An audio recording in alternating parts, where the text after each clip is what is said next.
Hello everyone, welcome to 360 degree analysis video. இந்த வீடியோவில் நம்ம இந்தியா கனடா இஷ்யூ பற்றி தான் பார்க்க போகிறோம். நல்ல நட்பு நாடுகளாக இருந்த இந்தியா கனடாக்கு நடுவில் திடீர்னு என்னப்பா இப்படி போதாகரமான ஒரு பிரச்சனை வெடிச்சிருக்கு. ஏன் இந்த பதட்ட நிலை? இந்த ரெண்டு நாடுகளுக்கு நடுவில் இந்த பிரச்சனைக்கான காரணங்கள் என்ன? இப்படி பல விஷயங்களை பற்றி இந்த வீடியோவில் நம்ம டீட்டெயிலாக பார்க்க போகிறோம்.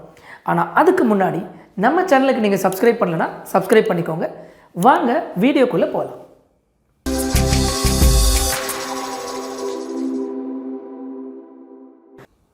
இந்த வீடியோவை நம்ம 3 பகுதிகளாக பார்க்க போகிறோம்.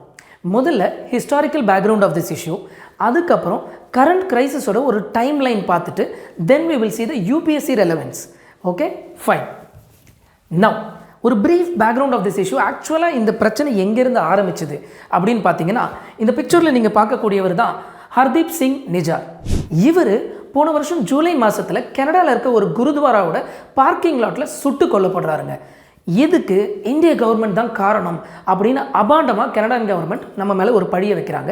இந்தியன் கவர்மெண்ட் அப்படிலாம் இல்லவே இல்லை, நீங்கள் உங்களோட ஓட் பேங்க் பாலிடிக்ஸ்க்காக இதை திசை திருப்பாதீங்கன்னு சொல்கிறாங்க. இங்கேருந்து தாங்க இந்த பிரச்சனையே ஆரம்பிக்குது. இவர் யார் அப்படின்னு பார்த்தீங்கன்னா, இவர் இந்தியாவோட சைட்லேருந்து ஒரு டெசிக்னேட்டட் டெரரிஸ்ட், ஆனால் ஒரு கெனடியன் சிட்டிசன், இங்கேருந்து போய் கனடா சிட்டிசன்ஷிப் வாங்கின ஒருத்தர், and is a Khalistani extremist. இப்போ இந்த காலிஸ்தான் பிரச்சனை என்ன, காலிஸ்தான் மூமெண்ட்னா என்ன அப்படின்னு நம்ம புரிஞ்சுக்கணும் இல்லையா? வாங்க அதை பற்றி பார்க்கலாம். பேசிக்கலாக இந்த காலிஸ்தான் மூமெண்ட்டை பற்றி நம்ம தெரிஞ்சுக்கணும் அப்படின்னா 1947 இந்தியாவோட பார்ட்டிஷன் வரைக்கும் நம்ம ட்ராவல் பண்ணணும். இந்தியாவுக்கு பார்ட்டிஷன் கிடைச்சது நம்ம எல்லாருக்குமே தெரியும். டியூரிங் த பார்ட்டிஷன் பஞ்சாப் ப்ராவின்ஸில் தான் மிகப்பெரிய அளவில் ஒரு வேர்ஸ்ட் கம்யூனல் வயலன்ஸ் நடக்குது. As you can see on the map, இது வந்து பாகிஸ்தான் சைடில் இருக்கக்கூடிய பஞ்சாப். இந்தியன் சைடில் இருக்கக்கூடிய பஞ்சாப் பார்த்திங்கன்னா இன்றைக்கி இருக்கக்கூடிய ஹிமாச்சல் பிரதேஷ், ஹரியானா இதெல்லாம் சேர்ந்தது தான் பஞ்சாப் ப்ராவின்ஸாக இருந்துச்சு. அதுக்கப்புறம் அது ஹிமாச்சல், ஹரியானா அப்படின்னு பிரிஞ்சிருச்சு. இன்றைக்கி ஆக்சுவலாக பஞ்சாப் இந்த இடம் மட்டும்தான். பட் லாகூர் அப்படின்னு நம்ம சொல்லக்கூடிய இந்த இடம் இருக்கு இல்லையா, அது வந்து மகாராஜா ரஞ்சித் சிங்கோட கிங்டமோட கேபிட்டலாக இருந்த இடம் தான் லாகூர். அது பாகிஸ்தானுக்கு போயிடுச்சு. அது மட்டும் இல்லாமல் கிட்டத்தட்ட ஹோலி சீக் சைட்ஸ், சீக்கியர்களுக்கு புனிதமான சில ஸ்தலங்கள்லாம் இருக்குது. அந்த தலங்கள் எல்லாமே பாகிஸ்தானுக்கு போயிடுச்சு. உதாரணத்துக்கு பார்த்தீங்கன்னா, நன்கானா சாஹிப் அப்படின்னு சொல்லக்கூடிய குருநானக், அவர் தான் ஃபவுண்டர் ஆஃப் சீக்கிசம், நம்ம எல்லாருக்குமே தெரியும்.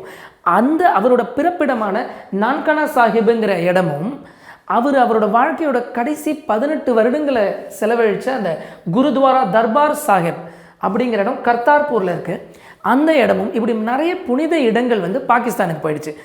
ஆனால் மெஜாரிட்டி ஆஃப் த சீக்கியர்கள் பார்த்தீங்கன்னா இந்தியாவில் இருக்காங்க. So majority state back in India. இது சீக்கியர்களில் சில பேருக்கு ஆரம்பத்துலேருந்தே ஒரு சின்ன ஒரு மன வருத்தத்தை கொடுக்குது. ஏன்னா பார்ட்டிஷன் பல பேருக்கு பொலிட்டிக்கலாக, சைக்காலஜிக்கலாக, எமோஷ்னலாக, ஃபிசிக்கலாக எக்ஸாஸ்டிங்கான ஈவெண்ட்டாக இருந்தது. நம்ம எல்லாருக்குமே தெரியும் எவ்வளவு ரத்தம் சிந்திருப்பாங்க அந்த பார்ட்டிஷன் டைமில், எத்தனை குடும்பங்கள் நிலக்குலைஞ்சு போச்சு. ஸோ அதனால் ஏற்பட்ட ஒரு வழி, நிறைய பேருக்கு ப்ராப்பர்ட்டிஸ் அந்த பக்கமாக போயிடுச்சு. Because of the improper planning. Radcliffe line அப்படிங்கிறது இம்ப்ராப்பராக ஒரு 5 வாரத்தில் கடகடன் பண்ணப்பட்டு இந்தியாவும் பாகிஸ்தானும் பிரிச்சுட்டாங்க. And this was also in a way and idea of the British தான். They wanted to balkanize India, அதாவது பால்கனைசேஷன் ஆஃப் இந்தியா அப்படின்னு சொல்லுவாங்க. என்ன அப்படின்னு பார்த்தீங்கன்னா, சுக்குநூறாக உடஞ்சிடணும் பால்கனைசேஷன். இந்த பால்கன் ரீஜன் யூரோப்பில் பார்த்தீங்க அப்படின்னா குட்டி குட்டி குட்டி குட்டி கண்ட்ரியாக இருக்கும். அந்த மாதிரி இந்தியா செதறி போய் குட்டி குட்டி குட்டி கண்ட்ரியாக ஆகட்டும் அப்படின்னு ஒரு வகையில் அவங்க நினச்சாங்க. அதுதான் உண்மை.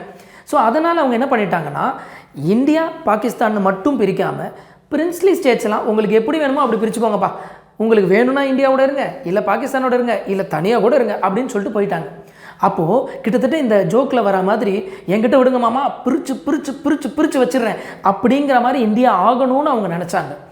ரைட் நவ் இதனால் ஃபார் எக்ஸாம்பிள் எல்லா ஸ்டேட்ஸும் டிமாண்ட் பண்ண மாதிரி சென்ட்ரல் கவர்மெண்ட் அண்ட் ஸ்டேட் கவர்மெண்ட்டுக்கு நிறைய அட்டானமி கொடுங்க அப்படிங்கிற ஒரு குரல்கள் ரொம்ப காலமாகவே பஞ்சாப்லேயும் இருந்துச்சு. 1957 ஸ்டேட் ரீஆர்கனைஸ் ஆச்சு. அதுபடி மொழியின் அடிப்படையில் நிறைய ஸ்டேட்ஸ் பிரிஞ்சாலும் பஞ்சாபில் இந்த ரெக்குயர்மெண்ட் எப்போவுமே கேட்கப்பட்டிருந்து. அவங்களுக்கு 1966 தான் செப்பரேட் பஞ்சாப் ஸ்டேட் கிடைச்சது. அதுக்கப்புறம் கூட நிறைய இடங்களில் நிறைய ஸ்டேட்ஸ், ஃபார் எக்ஸாம்பிள் தமிழ்நாட்டிலேருந்து ராஜமன்னார் கமிட்டி ஃபார்ம் பண்ணாங்க, டிமாண்டிங் ஃபார் மோர் ரைட்ஸ், நிறைய ரைட்ஸ் எங்களுக்கு கொடுங்க, அட்டானமி கொடுங்க அப்படின்னு நிறைய கேட்டாங்க. அதே மாதிரி தான் இங்கேயும் பார்த்தீங்க அப்படின்னா அனந்த்பூர் சாஹிப் ரெசல்யூஷன் ஒன்று சொல்லிட்டு எங்களுக்கு நிறைய இண்டிபெண்டன்ஸும் அட்டானமியும் ரைட்ஸும் கொடுங்க அப்படின்னு கேட்டாங்க. பட் மைண்ட் யூ, இது செசஷனிஸ்ட் அப்ரோச் கிடையாது. பிரிஞ்சுக்கிட்டு கம்ப்ளீட்டாக இந்தியாவை விட்டு தனியாக ஒரு கண்ட்ரி அப்படி அவங்க இனிஷியலாக கேட்கல. அனந்த்பூர் சாஹிப் ரெசல்யூஷனில் அந்த மாதிரியும் கேட்கப்படவில்லை. ஆனால் இங்கே நம்ம மைண்டில் வச்சுக்க வேண்டிய முக்கியமான ஒரு விஷயம், எப்போவுமே செப்பரேட்டிசம் அப்படிங்கிறது வேறு, டிமாண்டிங் ஃபார் மோர் ரைட்ஸ் அப்படிங்கிறது வேறு. இந்தியாவில் செசஷனிசம் அப்படிங்கிறது அலவுட் கிடையாது. ஏன்னா அம்பேத்கர் சொன்ன மாதிரி India is an indestructible union of destructible states. நம்மளோட யூனியன் அப்படிங்கிறது கூட்டு குடும்பம் மாதிரி. நிறைய சண்டைகள் பிரச்சனைகள் வரலாம், ஆனால் நம்ம ஒன்றா தான் இருப்போம். We as Indians indestructible union. States எப்படி வேணால் அங்கங்கே உடஞ்சி கிடஞ்சி போகலாம், ஒரு ஸ்டேட்டை 2 ஸ்டேட்டாக பிரிக்கலாம், ஆனால் நம்ம யூனிட்டி இஸ் இன்டிவிசிபிள். அதை தான் அவர் மீன் பண்ணார். ஸோ இந்த மாதிரி இருக்கக்கூடிய நிலைமையில் இந்த டிமாண்டை ஒரு சில பர்டிகுலர் பீப்புள், காலிஸ்தான் ஒரு இடம் எங்களுக்கு வேணும், which is a separate sovereign state அப்படின்னு இந்த டிமாண்ட் ஃபார் அட்டானமி இன்னும் பெரிய லெவலில் கேட்டாங்க. பாகிஸ்தான், இந்தியா ரெண்டுத்துலேருந்தும் பஞ்சாபை தனியாக்கி ஒரு தனி நாடாக எங்களுக்கு வேணும் அப்படிங்கிற குரல்கள் அங்கங்கே ஒலிக்க ஆரம்பிச்சது. அந்த குரல்களுக்கு ஒரு மிகப்பெரிய ஒரு உந்துதலாக இருக்க மாதிரி ஜர்னைல் சிங் பின்ரன்வாலே அப்படின்னு நீங்கள் பிக்சரில் பார்க்கக்கூடியவர், அவர் ஒரு ஆத்தென்டிக் வாய்ஸ் ஆஃப் சீக்ஸாக ஒரு கட்டத்தில் உருவாக்குறார். அவர் தலைமையில் இருக்கக்கூடிய ஃபாலோவர்ஸ் நிறைய பேர் வயலண்ட்டாக ஆயுதம் ஏந்திய போராட்டத்தில் இறங்குறாங்க. ஒரு கட்டத்தில் என்ன ஆகுது அப்படின்னு பார்த்தீங்கன்னா, இந்தியன் கவர்மெண்ட்டுக்கும் போலீஸ் ஏஜென்சிஸ்க்கும் இந்த பின்ரன்வாலியோட கேங் அவங்களோட ஃபாலோவர்ஸ்க்கும் நிறைய மோதல்கள் ஏற்படுது. அண்ட் அவங்க கோல்டன் டெம்பிள், அதாவது சீக்கியர்களுக்கு புனிதமாக கன்சிடர் பண்ணக்கூடிய கோல்டன் டெம்பிளில் போய் தஞ்சம் அடைகிறாங்க. இவங்களை எப்படியாச்சும் வெளியில் கொண்டு வரணும், சமாதான பேச்சுவார்த்தைகள் நிறைய முயற்சிகள் இந்தியன் கவர்மெண்ட் எடுத்தும் அது ஃபெயிலியர் ஆகிடுது. ஸோ வேறு வழியே இல்லாமல் ஆப்ரேஷன் ப்ளூ ஸ்டார் அப்படிங்கிறது 1984 கண்டக்ட் பண்ணி அங்கே உள்ளே இருந்த நிறைய தீவிரவாதிகள், இந்த எக்ஸ்ட்ரீமிஸ்ட், மிலிட்டன்ஸ் எல்லாரும் கொல்லப்பட்டு வெளியே கொண்டு வரப்படுறாங்க. அண்ட் அப்போ தான் கண்டுபிடிக்கிறாங்க உள்ள நிறைய வெப்பன்ஸ் இருந்திருக்கு. ஆர்பிஜின்னு சொல்லக்கூடிய ராக்கெட் ப்ரொபெல்டு கிரெனேட்ஸு, நிறைய வெப்பன்ஸ்லாம் இருக்கிறது பார்க்குறாங்க. அதுக்கப்புறம் தான் டேங்க்ஸ் இதெல்லாம் யூஸ் பண்ணி தான் அந்த ஆப்ரேஷன் ப்ளூ ஸ்டாரை கண்டக்ட் பண்ணாங்க. ஆனால் நிறைய சீக்கியர்களுக்கு இது எப்படி கன்வே ஆகிடுச்சு, நிறைய கேஷுவாலிட்டிஸ் இந்த பர்டிகுலர் ப்ளூ ஸ்டாரில் இருந்தாங்க. சிவிலியன்ஸ்லேயும் சரி, எக்ஸ்ட்ரீமிஸ்ட் அண்ட் மிலிட்டன்ட் சைட்லேயும், மிலிட்ரி சைட்லேயும், எல்லா சைட்லேயும் நிறைய கேஷுவாலிட்டிஸ் இருந்தாங்க. ஆனால் சீக்கியர்கள் பார்வையில் சில பேர் எப்படி பார்த்தாங்கன்னா, தங்களோட ரிலீஜியஸ் ஐடென்டிட்டியும் கம்யூனிட்டி மேலேயும் ஏற்பட்ட தாக்குதலாக இதை பார்த்தாங்க. இங்கே தான் பிரச்சனை ஆரம்பிச்சிது. இதுக்கப்புறம் தான் இந்திரா காந்தி, இந்தியாவோட எக்ஸ் பிரைம் மினிஸ்டர், அவர்கள் அவங்களோட பர்சனல் பாடி கார்டு 2 சீக்கியர்கள் அவங்கள கொள்கிறாங்க. And then there was anti Sikh riots. இது எல்லாமே நம்மளுக்கு தெரியும். இந்த டைமில் நிறைய பேர் பெட்டர் ஆப்பர்ச்சுனிட்டிஸ்க்காக வேறு கண்ட்ரியில் போய் செட்டில் ஆயிருக்காங்க. அப்படி போய் செட்டில் ஆக தேர்ந்தெடுத்த நிறைய கண்ட்ரியில் ஒரு கண்ட்ரி தான் கனடா. அப்படி போய் செட்டிலான சீக்கியர்களில் ஒரு போர்ஷன் பார்த்தீங்கன்னா அந்த காலிஸ்தானி மைண்ட் செட், அந்த செப்பரேட்டிசம்ங்கிறத மைண்டில் வச்சுக்கிட்டு, அந்த காழ்ப்புணர்ச்சியை மைண்டில் வச்சுக்கிட்டே இன்னமும் செயல்பட்டுட்டு வராங்க. அதில் ஒரு minuscule minority population who are Khalistan sympathizers and pro Khalistanis, அவங்க தான் இந்தியாவுக்கு எப்போவுமே ஒரு குடைச்சல் கொடுத்துட்டு ஒரு பிரச்சனை கொடுக்குறவங்களா இருந்துக்கிட்டே வராங்கங்க. ஸோ அப்படி படிப்படியாக போய் கனடாவில் செட்டில் ஆகி இன்றைக்கி கனடாவில் பார்த்தீங்கன்னா the status of Sikh population அப்படிங்கிறது கிட்டத்தட்ட 2% of Canadian population are Sikh population தான். இங்கே நல்லா ஞாபகம் வச்சுக்க வேண்டிய ஒரு விஷயம் எப்போவுமே நம்ம சொல்கிறது தாங்க, ஒரு கம்யூனிட்டியை சேர்ந்த ஒருத்தரோ ஒரு சிலரோ ஒரு தப்பு பண்ணிட்டாங்க அப்படிங்கிறதுக்காக அந்த மொத்த கம்யூனிட்டியும் ரிலிஜனையும் செக்டையும் நம்ம குற்றம் சொல்கிறதுங்கிறது தப்பு. We should not have any prejudice against the entire population. ஏன்னா எல்லா மதத்துலேயும், எல்லா இனத்துலேயும், எல்லா ஜாதியிலையும் சரி, எந்த ஒரு அமைப்புலேயுமே சரி, நல்லவர்களும் இருப்பாங்க, கெட்டவங்களும் இருப்பாங்க. அதனால் காந்தி சொன்ன மாதிரி hate the sin but not the sinner அப்படின்னு சொல்லுவார். அந்தளவுக்கு இல்லைனாலும் எல்லா மக்களையும் நம்ம குறை கூறக்கூடாது. ஏன்னா பர்டிகுலராக சீக்ஸ் பார்த்தீங்க அப்படின்னா, though they are just 1.7% of Indian population, கிட்டத்தட்ட 8% இந்தியன் ஆர்மியில் சீக்கியர்கள் தான் இருக்காங்க. And Punjab is known as the granary of India. இது நம்ம எல்லாருக்குமே தெரிஞ்சது தான் இல்லையா? நவ் இந்த 2% ஆஃப் சீக் பாப்புலேஷன் கனடாவில் எப்படி ஸ்ப்ரெட் ஆகிருக்காங்க அப்படின்னு பார்த்தோம்னா, then we will understand why Indian government is blaming the Canada about doing vote bank politics. நீங்கள் ஓட் பேங்க்குக்காக இந்த மாதிரி ஒரு அபாண்ட பழியை எங்கள் மேலே சுமத்துறீங்க நம்ம சொல்கிறோம் இல்லையா? அதுக்கான காரணங்கள் என்னன்னு நம்மளுக்கு தெளிவாக புரிய வரும். Let us see here. See, இந்த 2%ல பார்த்தீங்க அப்படின்னா மெஜாரிட்டி ஆஃப் த பாப்புலேஷன் ஒரு குறுகலான சில கான்ஸ்டியூன்சியில் கான்சென்ட்ரேட் ஆகிருக்காங்க. எப்படி அப்படின்னு பார்த்தீங்கன்னா, Toronto in Ontario and Vancouver in British Columbia. We will see it with the help of Canadian map. So ரஃபாக ஒரு 10 கான்ஸ்டியூன்சிஸ் இருக்குங்க. அதில் பார்த்தீங்கன்னா இங்கே பாருங்கள் British Columbia and here you have Ontario. இங்கே பாருங்கள் வான்கோவர் இருக்குது and here you will be having Toronto. So பர்டிகுலராக ஒரு 5-6 எலக்டோரல் கான்ஸ்டுவன்சிஸில் பர்டிகுலராக இவங்களோட பாப்புலேஷன் ரொம்ப ஜாஸ்தியாக இருக்கிறதுனால எலக்டோரல் அவுட்கமை டிசைட் பண்ணுற அளவுக்கு சிக் பாப்புலேஷன் கனடாவில் இருக்குது. ஸோ இந்த சிக் பாப்புலேஷனோட ஓட்ஸை கேதர் பண்ணுறதுக்காக தான் நீங்கள் இந்த மாதிரி பிஹேவ் பண்ணுறீங்க அப்படின்னு இந்தியன் கவர்மெண்ட் சொல்கிறாங்க. Okay fine. Now we will see the timeline of the events. எப்படி இந்த கிரைசிஸ் இப்போ கரண்ட்டாக நடந்துகிட்ருக்கு, எங்கேருந்து ஸ்டார்ட் ஆச்சு. Now as you can see, நான் ஏற்கனவே சொன்ன மாதிரி ஜூலை 2023 ஸ்டார்ட் ஆன ப்ராப்ளம் கிடையாது. ஹர்தீப் சிங் நிஜார் அப்படிங்கிற ஒருத்தர் கொல்லப்படுறார். நம்ம ஏற்கனவே பார்த்துருந்தோம், குருத்வாரோட பார்க்கிங் லாட்டில் வச்சு அவரை சுட்டுறாங்க யாரோ. இதுக்கப்புறம் செப்டம்பர் 2023 ரஃப்லி 1 இயர் முன்னாடி என்ன நடக்குதுன்னு பார்த்தீங்கன்னா, கெனடியன் பிஎம் ஜஸ்டின் ட்ரூடோ அவங்களோட கெனடியன் பார்லிமெண்ட்டில் இந்தியா தான் இதுக்கு காரணம் அப்படின்னு சொல்லி ப்ளேம் பண்ணுறாரு. அது மட்டும் இல்லாமல் இந்தியன் ஏஜென்சிஸ், இந்தியன் டிப்ளமேட்ஸ் இவங்க வந்து ஆர்கனைஸ் கிரைம் பண்ணுற கேங்கோட சேர்ந்து அவங்க உதவியோட இந்த ரிப்போர்ட்டட் கில்லிங்ஸ் எல்லாம் பண்ணுறாங்கன்னு ஒரு அபாண்டமான ஒரு பழிங்க. This is kind of unprecedented. ஏன்னா இன்டர்நேஷ்னல் ரிலேஷன்ஸில் நம்ம எப்போவுமே என்ன சொல்லுவோம் அப்படின்னு பார்த்தீங்கன்னா, இந்த டிப்ளமசியை ஹேண்டில் பண்ணும்போது இந்த காதும் வச்ச மாதிரி பண்ணணும் அப்படிம்போம். Because in international relations just like human emotions black and white அப்படிங்கிறதுலாம் கிடையாது, கிரே தான், இது சரி இது தப்பு அப்படிங்கிறதுலாம் கிடையாது. ஏன்னா சில வாட்டி லெட்டஸ் டேக் ஃபார் எக்ஸாம்பிள், இப்போ இந்தியா சைனா ரிலேஷன்ஷிப் எடுத்துக்கிறோம். நமக்கும் சைனாக்கும் டெரிட்டோரியல் இஷ்யூஸ் இருக்குது. கல்வான் வேலி, அருணாச்சல் பிரதேஷ்லாம் என்னோடதுன்னு சொல்லிட்டு இருக்காங்க. அதுக்காக மொத்தமாக சைனாவே வேணாம் நம்ம ஒதுக்கிட முடியுமா? முடியாது. Because still China is the leading trading partner of India and நம்ம ட்ரேட் டெஃபிசிட்டில் இருக்கோம், நம்மளோட டிபெண்டன்சி நிறைய இருக்குது. அந்த மாதிரி தான் இன்டர்நேஷ்னல் ரிலேஷன் எப்போவுமே. அதனால் நட்பு நாடு, எனிமி கண்ட்ரி அப்படிங்கிற மாதிரி there is no permanent friend or a permanent enemy in international relation. பாலிடிக்ஸில் மட்டும் இல்லை, இன்டர்நேஷ்னல் ரிலேஷனுமே அதே மாதிரி தான். ஸோ இது வந்து ஒரு ஷாக்கிங்கான ரியாலிட்டியாக இருக்குது. எப்படின்னு பார்த்தீங்கன்னா, எனிமி கண்ட்ரீஸ் இருக்கக்கூடிய சில கண்ட்ரீஸ்க்குள்ள தான் இந்த மாதிரி ஆக்டிவிட்டீஸ்லாம் நடக்கும். ஆனால் India and Canada are friendly countries. அங்கே தான் ப்ராப்ளம். எங்கே திடீர்னு போய் பார்லிமெண்ட்டில் இவ்வளோ சென்சிட்டிவான ஒரு விஷயவை எந்த ஒரு சாலிடான எவிடன்ஸோ பேக்கிங்கோ இல்லாமல் எப்படி நீங்கள் சொல்ல முடியும் அப்படிங்கிற ஒரு கேள்வி எழுது. இங்கே அடுத்தது 5 ஐஸ் அப்படிங்கிறது பார்த்தீங்கன்னா, Canada, USA, UK, Australia, New Zealand இவங்கெல்லாம் சேர்ந்த ஒரு கூட்டமைப்பு. அவங்களுக்கு இடையில இன்டெலிஜென்ஸ் டேட்டாலாம் கேதர் பண்ணி ஷேர் பண்ணிப்பாங்க. ஸோ அவங்கக்கிட்ட சொல்லி சப்போர்ட் கேதர் பண்ணுறாங்க. அவங்களும் வந்து ஆமாம்மா இந்தியா வந்து சப்போர்ட் பண்ணணும் இந்த லெஜிஸ்லேட்டிவ் ப்ராசஸை, அவங்களோட கரெக்டாக இந்த இன்வெஸ்டிகேஷனுக்கு சப்போர்ட் பண்ணுங்கள், கோஆப்ரேட் பண்ணுங்கலாம் சொல்கிறாங்க. All this is fine. But again India கேட்குறதுல number 1, we are completely denying this. ரெண்டாவது, இதுக்கான அப்படி நடந்திருந்தே ஆனால் நீங்கள் எங்களுக்கு கான்க்ரீட் எவிடன்ஸ் கொடுங்க அப்படிங்கிறத கேட்குறோம். ஸோ அங்கேருந்து இந்த இஷ்யூ எப்படி போச்சுங்கிறத பார்க்கலாம். நவம்பர் 2023 என்ன ஆகுது, USA கிளைம் பண்ணுறாங்க. They claim to have foiled a murder attempt on Gurpatwant Singh Pannun அப்படிங்கிற ஒருத்தரை கொல்ல முயற்சி செஞ்சதை நாங்கள் தடுத்துருக்கோம். அண்ட் இதுக்கு இந்தியன் ஏஜென்ட் ஒருத்தர் காரணமாக இருந்திருக்காருன்னு அவங்களும் சொல்கிறாங்க. பட் அந்த investigations right now it is going on. And இப்போ கூட ரீசெண்டாக பார்த்துருந்தீங்க அப்படின்னா ஒரு எக்ஸ் இந்தியன் ரா ஆஃபீஷியல் அது சம்மந்தமாக டெல்லியில் அரெஸ்ட் ஆகிருக்காங்க இன்னொரு ஒரு எக்ஸ்டார்ஷன் கேஸில். That's a different ball game. But இது எல்லாமே எப்படின்னு பார்த்தீங்கன்னா, 5 ஐஸ் அந்த வெஸ்டர்ன் கண்ட்ரீஸ் எல்லாரும் கம்ப்ளீட்டாக ஒரு ஒன் சைடடாக இந்தியாவை ப்ளேம் பண்ணுறாங்க. ரீசெண்டாக கெனடியன் பிஎம் கூட சொல்லியிருந்தார், நாங்கள் இந்தியாவை ப்ளேம் பண்ண ஆரம்பிக்கும் போது எங்ககிட்ட இன்டெலிஜென்ஸ் டேட்டா மட்டும் தான் இருந்துச்சு, கான்க்ரீட் எவிடன்ஸ் இல்லை.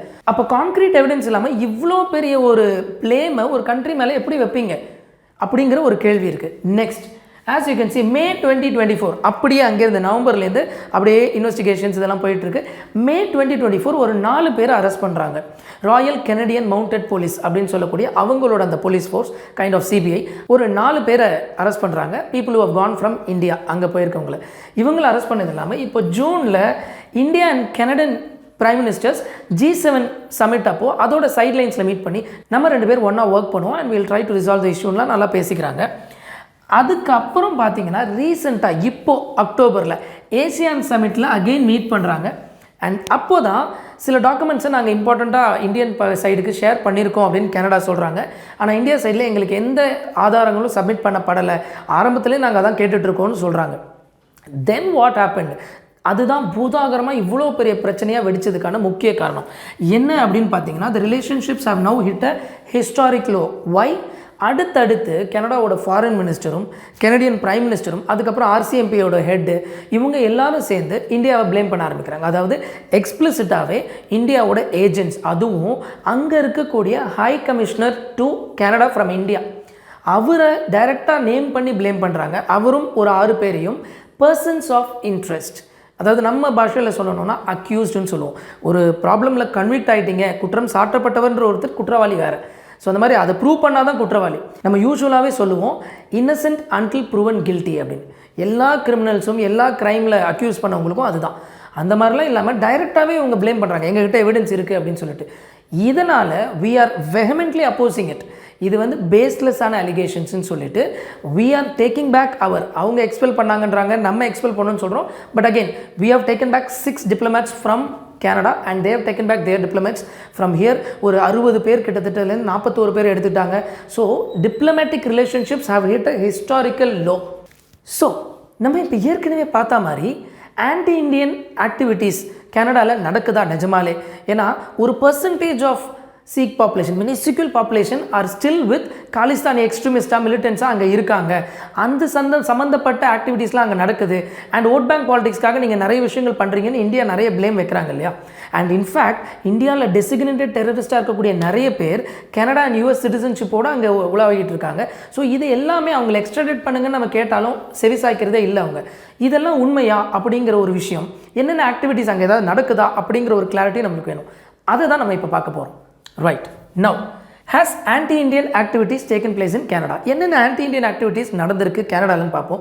நம்பர் 1 பார்த்தீங்க அப்படின்னா ரொம்ப ரீசெண்டாங்க இப்போ லாஸ்ட் இயர் ஜூன் 2023 ஒரு டேப்லோ ஒன்று, அதாவது நம்ம இந்த ரிப்பப்ளிக் டே இண்டிபெண்டன்ஸ் டேக்கெலாம் நம்ம வந்து டெல்லியில் ஒரு டேப்லோ போவோம். ஒரு ஸ்டேட்லேருந்தும் டேப்லோ அனுப்புவாங்க. அதை செலக்ட் பண்ணி ஒரு பெரிய பரேடில் நம்மளோட கல்ச்சர் அதெல்லாம் எக்ஸிபிட் பண்ணுவோம். அந்த மாதிரி ஒரு டேப்லோவில் கனடாவில் என்ன நடந்திருக்கு அப்படின்னு பாருங்கள். இந்திரா காந்தி நம்மளோட எக்ஸ்-பிஎம்மோட அசாசினேஷனை as you can see in the image, இதை எக்ஸ்பிளிசிட்டாக ரிவெஞ்ச் அப்படின்னு ஒரு போர்டை போட்டு இந்த மாதிரி ஒரு டேப்லோ was paraded through the streets கனடாவில். இன்னொன்று பாருங்கள், prior to that Khalistan nation, அதாவது separately taken out of India, அதுக்கான ரெஃபரண்டம் எல்லாரும் வந்து ஓட் பண்ணுங்க அப்படின்னு பிராம்டனுங்கிற இடத்துல தான் இந்த டேப்லோவும் நடந்துச்சு. அதே இடத்துல தான் காலிஸ்தானுக்கான ரெஃபரண்டம் எல்லாரும் வந்து ஓட் பண்ணுங்க, காலிஸ்தான் ஒன்று வேணுமா வேணாமான்னு சொல்லி கிட்டத்தட்ட ஒரு 1 லட்சம் பீப்புள் கிட்ட அதுக்கான ஒரு சப்போர்ட் கொடுத்ததாகவும் அதை வந்து ரைஸ் பண்ணதாகவும் அலிகேஷன்ஸ் சொல்கிறாங்க. நோ ஜஸ்ட் இமேஜின், இது எவ்வளோ பெரிய ஆன்டி இண்டியன் ஆக்டிவிட்டி. நம்மளோட எக்ஸ் பிரைம் மினிஸ்டரை கொன்னதை கிட்டத்தட்ட ஒரு பரேட் பண்ணுற மாதிரி இருந்துச்சுன்னா இது ஆன்டி இண்டியன் ஆக்டிவிட்டி இல்லையா? இதை இன்னொரு மண்ணில் அலோவ் பண்ணலாமா? எப்போவுமே பங்க்சுவல் பாலிசின்னு இன்டர்நேஷ்னல் ரிலேஷன்ஸில் இந்தியா சொல்லுவோம். அதாவது என்னோட டெரிட்டோரியல் இன்டெகிரிட்டி சாவரனிட்டியை நீங்கள் மதிக்கணும், அதே மாதிரி உங்கள் டெரிட்டோரியல் இன்டெகிரிட்டியோ சாவரனிட்டியோ அஃபெக்ட் பண்ணுற மாதிரி ஆக்டிவிட்டீஸை என்னோட மண்ணில் நடக்க நான் விட மாட்டேன். அப்போ அந்த மாதிரி ஒரு கிவ் அண்ட் டேக் பாலிசி தானே, அதுவும் ஃப்ரெண்ட்லி நேஷன்ஸ். அப்போ நீங்கள் இதை அலோவ் பண்ணலாமா? இதை தான் as a country India has been demanding for a long period of time. நீங்கள் இங்கே டெரரிஸ்ட் அட்டாக் ஒரு கிரிமினல் பேக்ரவுண்ட் இருக்கக்கூடிய நிறைய பேர் கனடாவில் வந்து அங்கே பிஆர் சிட்டிசன்ஷிப்பை வாங்கிட்டு இருக்காங்க, அவங்கள இங்கே எக்ஸ்ட்ராடேட் பண்ணுங்கள், அவங்க உங்களுக்கும் டேஞ்சர் தான் எங்களுக்கும் டேஞ்சர் தான் சொல்லிகிட்டு இருக்காங்க. ஸோ இப்போ நடந்த கொலைகளை கூட இன்டர் கேங் ரைவல்ரின்னு தான் பிராண்ட் பண்ணுறாங்க. அதுக்கே நம்மளை இந்தியாவை நீங்கள் ப்ளேம் பண்ணுறீங்கன்னு நம்ம கேட்குறோம். ஸோ இந்த ஒரு ஈவெண்ட் மட்டும் இல்லைங்க, சில வீடியோஸ்லாம் நீங்கள் பார்த்தீங்கன்னா ரொம்ப கொடுமையாக இருக்கும். அதை பார்க்கும்பொழுதே காலிஸ்தான் ஃப்ளாகோட a set of bunch of group of people there என்ன பண்ணுறாங்கன்னா இந்தியா ஃப்ளாகை கட் பண்ணுறாங்க, அது மேலே ஏறி குதிக்கிறாங்க. Everything is happening in Canada right under the nose. And இன்னொரு மிகப்பெரிய குற்றச்சாட்டு என்னென்னா, கெனடியன் பார்ட்டி நம்மளோட Justin Trudeau Canadian prime minister இருக்கார் இல்லையா, அவரோட கவர்மெண்ட்லேயே இருக்கக்கூடிய சீக் பாப்புலேஷன் சீக் எம்பிஸ் அதில் சில பேர் ப்ரோ காலஸ்தீனாக இருக்காங்க அப்படிங்கிறதும், அதில் ஒருத்தர் ஆரம்பித்த ஒரு பார்ட்டியோட சப்போர்ட்டை இப்போ ரீசெண்டாக விட்ரா பண்ணதுனால ட்ரூடோவோட கவர்மெண்ட் வந்து இப்போது ஊசலாடிக்கிட்டு இருக்குது. இது ஆல்மோஸ்ட் வந்து மைனாரிட்டி கவர்மெண்ட் மாதிரி ஆயிடுச்சு. அதுக்காக தான் நீங்கள் இப்படி ஆக்டிவிட்டீஸ் பண்ணுறீங்கிறது தான் நம்மளோட ப்ளேம். இது மட்டும் இல்லைங்க, இன்னொரு ஈவெண்ட்டும் இருக்குது. அகெயின் இன் 2002 20 வருஷம் முன்னாடி என்ன நடந்துச்சுன்னு பாருங்கள். Toronto based Punjabi language magazine Sanjh Savera அப்படிங்கிற ஒரு டெய்லி, அந்த மேகசினில் பார்த்தீங்க அப்படின்னா மறுபடியும் இந்திரா காந்தியோட டெத் அனிவர்சரி அப்போது ஒரு கோர்ட்டோட ஒரு கவர் பிக்கோட அந்த மேகசின் ஒரு டெய்லி வந்து வெளிவருது.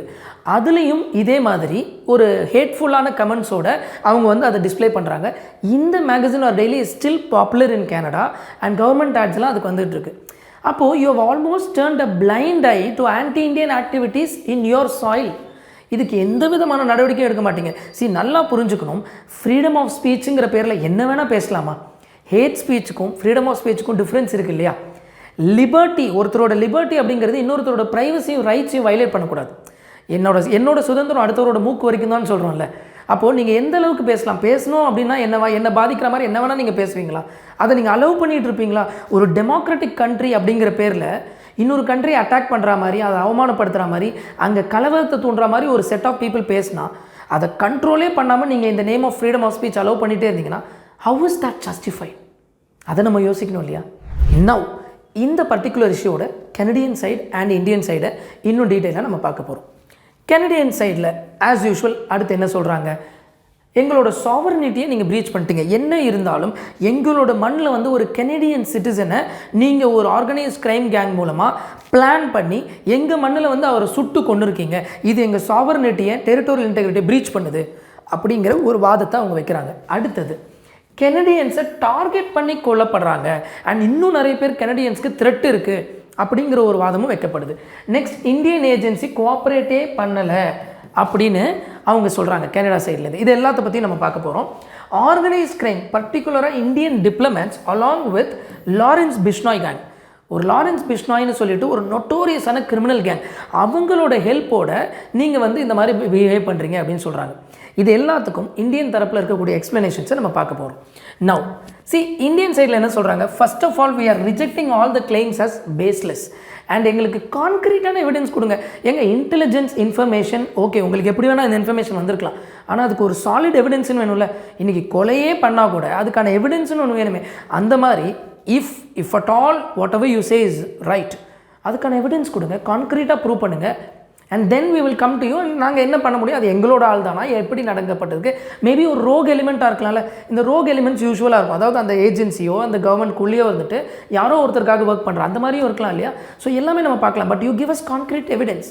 இது ஒன்று. தென் ஓட் பேங்க் பாலிடிக்ஸ். திரும்பவும் நம்ம சொன்ன மாதிரி ட்ரூடோ அவரோட வீக்னஸை மறைக்கிறதுக்கும் அவரோட கவர்மெண்ட்டோட லிமிட்டேஷன்ஸை அஃபெக்ட் பண்ணாமல் அடுத்த வருஷம் எலெக்ஷன் வருது, அதை திசை திருப்புறதுக்கு தான் இந்த மாதிரி இந்த இஷ்யூவை இவ்வளோ பெருசாக ப்ளோ அப் பண்ணி இன்டர்நேஷ்னல் இஷ்யூ ஆக்கியிருக்காரு. சம்மந்தமே இல்லாமல் இந்தியாவை ப்ளேம் பண்ணி கிட்டத்தட்ட நம்மளை ஸ்கேப் கோட் ஆக்கியிருக்காரு அப்படிங்கிறது தான் இந்தியன் கவர்மெண்ட்டோட வாதமாக இருக்குது. அண்ட் இந்தியாவோட எக்ஸ்டர்னல் அஃபேர்ஸ் மினிஸ்டர் ஜெய்சங்கர் சொல்லும்பொழுதும் அதை தான் சொல்கிறாரு. நாங்கள் ஏற்கனவே இங்கே கிரிமினல் ரெக்கார்டு இருக்கவங்கள அங்கே எடுத்துக்காதீங்க, இல்லை அங்கே இருக்கவங்களை இங்கே எக்ஸ்ட்ரடிட் பண்ணுங்கலாம் நாங்கள் கேட்டுட்டோம். இங்கே டெசிக்னேட்டட் டெரரிஸ்ட்டாக இருக்கக்கூடிய நிஜார் அண்ட் இப்போ நம்ம பார்த்த பனூன் அண்ட் இன்னும் நிறைய பேர் இருக்காங்க. நிறைய பேரை நாங்கள் லிஸ்ட் பண்ணியிருக்கோம். யாரை பற்றியும் நீங்கள் கவலைப்படுறதும் கிடையாது. அப்போது you are giving them a free rain on your land. கண்டிப்பாக இன்டர்கேங் ரைவல்ரி இங்கே தப்பு பண்ணுறவங்க அங்கே மட்டும் பண்ண மாட்டாங்களா என்ன அப்படிங்கிற ஒரு கேள்வி தான் நம்ம தரப்பும் சொல்லிக்கிட்டே இருக்கும். நெக்ஸ்ட், ஸோ இந்த மாதிரி if you keep turning a blind eye to anti-Indian activities in your soil, then it is definitely going to be problematic for the relationship between both the countries, இல்லையா? நவ் அடுத்த point என்ன? நம்ம ஏற்கனவே சொன்ன மாதிரி இது ஒரு இன்டர் கேங் ரைவல்ரினால ஏற்பட்ட கொலைகள். ரெண்டு கேங் அவங்களுக்குள்ளே சண்டை போட்டுக்கிறாங்க. காலிஸ்தானி ப்ரோ காலிஸ்தானியாக இருக்கக்கூடிய ரெண்டு கேங் அவங்களுக்குள்ளே சண்டை போட்டுக்கிட்டதை இந்தியா பேரில் எழுதுங்க. இந்த ஒரு ஜோக்கில் வரும், அவர் வீட்டு குழாயில் தண்ணி வரலாம் கூட எங்களை தாங்க அடிக்கிறாரு அப்படிம்பாங்க. அந்த மாதிரி எங்கே பிரச்சனைனாலும் இந்தியா தான்ப்பா. எங்கள் எலெக்ஷன்ஸில் அடுத்து இது ப்ராப்ளம் வர வச்சு எலெக்ஷன்ஸில் இன்டர்ஃபியர் பண்ணுறோம் அப்படிங்கிற மாதிரி. ஸோ எந்த ப்ராப்ளம்னாலும் இந்தியாவை ப்ளேம் பண்ணி you are trying to gain a sympathy or support from particular section of the society at the expense of India for your political gain அப்படிங்கிறது தான் இந்தியா தரப்பு வாதமாக இருக்குது. அண்ட் அகெயின் இந்த லாரன்ஸ் பிஷ்னாய்ங்கிறது யார்? லாரன்ஸ் பிஷ்னாய் அப்படிங்கிறவர் இஸ் எ கிரிமினல். இப்போ சபர்மதி ஜெயிலில் இருக்கார். கிட்டத்தட்ட 10 வருஷமாக லாரன்ஸ் பிஷ்னாய் ஜெயிலில் தான் இருக்கார் கிரிமினல் ஆக்டிவிட்டீஸ்க்காகவும். அவரோட கேங் ஒரு 700 பேர் இருக்கிறதாகவும் இந்தியாலையும் கனடாலையும் இன்னும் சில கண்ட்ரீஸ்லேயும் அவங்க வந்து கிட்னாப்பிங், எக்ஸ்டார்ஷன் இதெல்லாம் பண்ணுறாங்க அப்படிங்கிற கேசஸில் தான் என்ஐஏவும் சரி லோக்கல் போலீஸ் ஏஜென்சிஸும் அவர் மேலே கேஸ் போட்டு அவரை லாக் பண்ணி வச்சுருக்காங்க இங்கே இருக்கக்கூடிய ஜெயிலில். அண்ட் இன்னொரு முக்கியமான விஷயம் பார்த்தீங்கன்னா லாரன்ஸ் பிஷ்னாய்க்கு ப்ரோ காலிஸ்தானி சப்போர்ட் பண்ணி அந்த ஃபண்டிங் அவருக்கு வருது. அதை வச்சு தான் அவர் நிறைய அவரோட ஆக்டிவிட்டீஸை ஃபண்ட் பண்ணுறாரு அப்படிங்கிற ஒரு தரப்பு வாதமும் இருக்குது. அப்போது அவரே ப்ரோ காலிஸ்தானி சப்போர்ட்டராக இருக்கும்போது அவரை வச்சு இந்தியன் கவர்மெண்ட் எப்படி ஆப்ரேட் பண்ண முடியும் அப்படிங்கிற ஒரு கேள்விக்குறியும் இருக்குது. Then extradite the extremist and designated terrorist from your soil. நீங்கள் உங்ககிட்ட என்ன கேட்டுக்கிட்டே இருக்கோம், அங்கே இருக்கக்கூடிய டெசிக்னேட்டட் டெரரிஸ்ட், இந்தியாவிலேருந்து டெசிக்னேட்டடாக டெரரிஸ்ட்னு சொல்லப்பட்டவரையும் எக்ஸ்ட்ரீமிஸ்ட்டையும் அங்கேருந்து எக்ஸ்ட்ரடிட் பண்ணி எங்ககிட்ட கொடுங்க அப்படின்னு ரொம்ப வருஷமாக கேட்டுக்கிட்டு இருக்கோம். ஆனால் நீங்கள் என்ன பண்ணுறீங்கன்னா உங்களுக்கு சிட்டிசன்ஷிப் கொடுத்து you are letting them freely roam in your soil. இது ஒரு மிகப்பெரிய ஒரு பிரச்சனையாக இருக்குது. அப்போ இந்த மாதிரி ஆங்கிளில் யோசிச்சு பாருங்களேன். இல்லை ஒரு மினிசிக்யூல் பாப்புலேஷன் தான் கேலஸ்டினி ப்ரோ சிம்பத்தைசஸாக இருக்காங்க. ஆனால் அப்படி இருக்கவங்களில் ப்ரிடாமினண்ட்டாக பிஸ்னஸ் மேனாகவும் பொலிட்டீஷியன்ஸாகவும் இருக்கிறதுனால அவங்களோட பவர் அங்கே ஜாஸ்தியாக இருக்குது. அவங்களோட சப்போர்ட்டில் தான் அங்கே கவர்மெண்ட்டே ரன் ஆகுது, which can be dangerous to India. பர்டிகுலராக அந்த பனூன் பற்றி பார்த்துருந்தோம் இல்லையா, அவரெல்லாம் பார்த்தீங்கன்னா ஓப்பனாகவே த்ரெட் கொடுக்குறாரு. நீங்கள் வந்து ஏர் இந்தியா ஃப்ளைட்லாம் யூஸ் பண்ணாதீங்க இந்தியா போகிறதுக்கு, நாங்கள் எப்போ வேணால் ப்ளோ அப் பண்ணிடுவோன்னு ஒரு த்ரெட் கொடுக்குறாரு. அண்ட் நாங்கள் நினச்சோம் அப்படின்னா ஒன் இந்தியா இல்லைங்க, இந்தியாவே இருக்காது, நோ இந்தியா ஆகிடும் 2047. பஞ்சாபில் காலிஸ்தானி மூமெண்ட்டை வெடிக்க வைக்கிற மாதிரி அக்ராஸ் இந்தியா நார்த் ஈஸ்ட் இங்கே அங்கே நாங்கள் செப்பரேட்டிஸ்ட் மூமெண்ட்டை வெடிக்க வைப்போம் அப்படின்னு கண்டினியூஸாக த்ரெட் கொடுக்குற பனூன் மட்டும் இல்லை, அவரை மாதிரி நிறைய எக்ஸ்ட்ரீமிஸ்ட், மிலிட்டன்ஸ், டெரரிஸ்ட் இன்னமும் அங்கே இருந்துகிட்டு இருக்காங்க. அப்போ it is kind of breeding ground for these people இல்லையா. இதை இன்னமும் எப்படி நீங்கள் பிளைண்டையாக வச்சுட்டு போயிட்டே இருப்பீங்க அப்படிங்கிறது நிச்சயமாக நம்மளுக்கு புரியலைங்க. எது எப்படி இருந்தாலும் இந்தியா கனடா ரிலேஷன்ஷிப் நம்மளுக்கு ரொம்ப ரொம்ப vital, as we will be seeing both from trade economic பர்ஸ்பெக்டிவ்லையும் சரி, cultural people to people linkages அதுலேயும் சரி. நம்மளோட நிறைய டயாஸ்பரா அங்கே இருக்காங்க, இன்னமும் மாணவர்கள் நிறைய பேர் அங்கே போய் படிச்சுட்டு வராங்க, அவங்களோட ஃபேமிலி ட்ராவல் இதை பொறுத்து நிறைய விஷயங்கள் இருக்குது. ஸோ டெஃபினட்டாக கனடா பாயிண்ட் ஆஃப் வியூவில் இது கொஞ்சம் பொறுமையாக அவங்க ஹேண்டில் பண்ணியிருக்கலாமோங்கிற ஆங்கிள் நம்ம எல்லாருக்குமே இந்நேரத்துக்கு புரிஞ்சிருக்கும். பட் ஸ்டில் இந்தியன் கவர்மெண்ட் இன்னும் என்ன பெட்டராக பண்ண முடியும், ரெண்டு கவர்மெண்ட்டுமே கொஞ்சம் இறங்கி வந்து இதை பெட்டராக ஹேண்டில் பண்ண வேண்டிய கட்டாயம் இருக்குது. Because both the countries are going to be affected. ஏன்னா இந்த இஷ்யூ ஒரு சென்சிட்டிவான இஷ்யூ. ஸோ இதை நம்ம சென்சிபிளாக ஹேண்டில் பண்ண வேண்டிய கட்டாயம் இருக்குது. Okay, fine. Now we will go into the UPSC relevance. So now, as you can see, the relevance for UPSC exam என்னென்ன ஆங்கிளில் கொஸ்டின்ஸ் ப்ரிலிம்ஸ்க்கோ மெயின்ஸ்க்கோ இந்த பர்டிகுலர் டாப்பிக்லேருந்து வரலாம். நம்பர் 1 ஆப்வியஸாக நம்ம பார்த்த மாதிரி 5 ஐஸ் அலையன்ஸ். இந்த 5 ஐஎஸ் அலையன்ஸ் நான் சொன்ன மாதிரி இது ஒரு சர்வைலன்ஸ் நெட்வொர்க், இன்டெலிஜென்ஸ் ஷேரிங்லாம் பண்ணுவாங்க.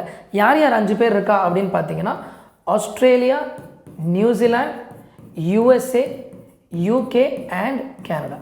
இந்த 5 கண்ட்ரிஸ் தாங்க இருக்குது. ஸோ இது சம்மந்தமாக ப்ராபப்ளி ப்ரிலிம்ஸில் maybe which of the following countries are a part of 5 eyes alliance அந்த மாதிரி ஏதோ ஒரு கேள்வி வரலாம். அடுத்தது பார்த்தீங்கன்னா கொமகாட்டு மாரு இன்சிடெண்ட். சார் இது என்ன சார், இது ஒரு ஹிஸ்டாரிக்கல் ஈவெண்ட். என்ன அப்படின்னு பார்த்தீங்கன்னா நான் எப்போவுமே சொல்லியிருக்கேன், டைரெக்டாக யூபிஎஸ்சி எப்போவுமே what happen to Indians in Canada, Indo Canada relationship அப்படி டைரெக்டாக வர கேள்விகளை விட அங்கேருந்து டிரைவ் பண்ணப்பட்ட கேள்விகள் நிறைய வரும். அந்த ஆங்கிளில் இந்த கொமகாட்டு மாரு இன்சிடென்ட் ரொம்ப இம்பார்ட்டண்ட்டாக இருக்கும். ஸோ ஹிஸ்ட்ரியில் நீங்கள் படிச்சிருப்பீங்க, Komagata Maru was actually a ship, Japanese ship. அது it went all the way from Hong Kong to Vancouver in Canada. அங்கே போகணும் along with immigrants from India. இந்தியாவிலேருந்து அங்கே போகக்கூடிய இமிக்ரெண்ட்ஸோட போச்சு. ஒரு 370 பேர்கிட்ட போனாங்க. அதில் மெஜாரிட்டி யாருன்னு பார்த்தீங்கன்னா சீக் இமிக்ரெண்ட்ஸ் தான்.